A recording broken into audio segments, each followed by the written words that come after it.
Hello.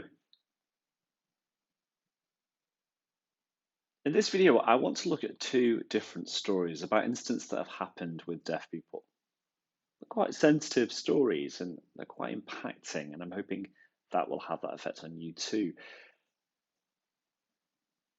The two stories, I'll start with the one about the workplace and move on to the one about health.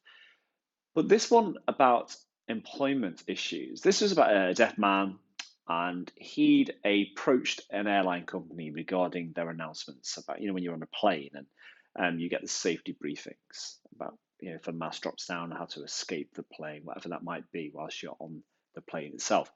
So he wanted to talk to them about interpreting that clip. And so he went with an interpreter, had a meeting with them, provided some advice because he's a very fluent BSL user, very knowledgeable man, and all seemed to go reasonably well. And so he said, "Well, how long will it be before we're ready to do this work?" And they said, "Well, probably 4 to 6 weeks anyway." So he left the meeting with his interpreter, and the interpreter turned to the deaf man and said, "Oh, you take yourself off. I'm just going to go to the toilet." And so the deaf man left. After 4 weeks, 6 weeks, and a number of weeks went by after that, he contacted the company and said, "Just phoning for an update, what's happened with our meeting?" They said, "Oh, don't worry, we've sorted it all out. We've got an interpretation done." He said, "Well, what do you mean? How's that happened?" He said, "Oh, no, the interpreter's done it." So the deaf man was quite taken aback because it was his initiative to do this, to have a meeting with them, to talk about getting that interpreted. But the interpreter had taken that opportunity away from him. Now, of course, the deaf man approached the interpreter and said, "What happened there?" And they pretty much laughed it off. I mean, later on, they realized it wasn't right, that actually they had been unprofessional. And this is going back a number of years now, but this happened. And it is quite amazing that this type of thing happens. I mean, another story, another deaf man, he was quite illiterate. He could cope with very basic things, but couldn't really read because he was a fluent BSL user and struggled to write even the most basic words down. Anyway, he goes to his GP regarding an issue with his private parts and couldn't communicate with the GP at all.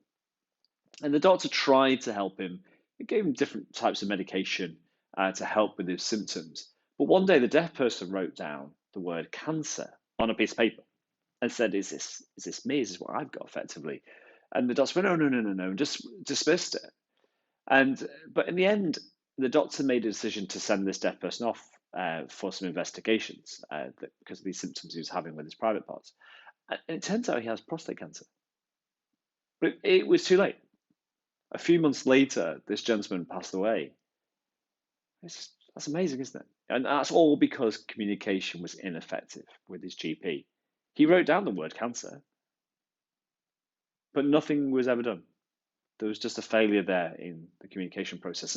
And both of these stories now are quite old. I mean, these events happened quite a while ago, but it doesn't mean these things aren't happening.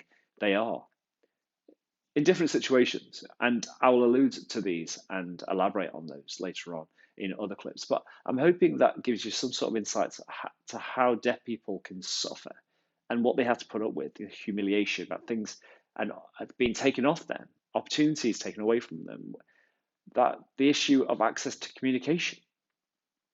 And this isn't easy for deaf people. Everyday life is so valuable, and we want equality for deaf people. So thank you for watching today. Farewell.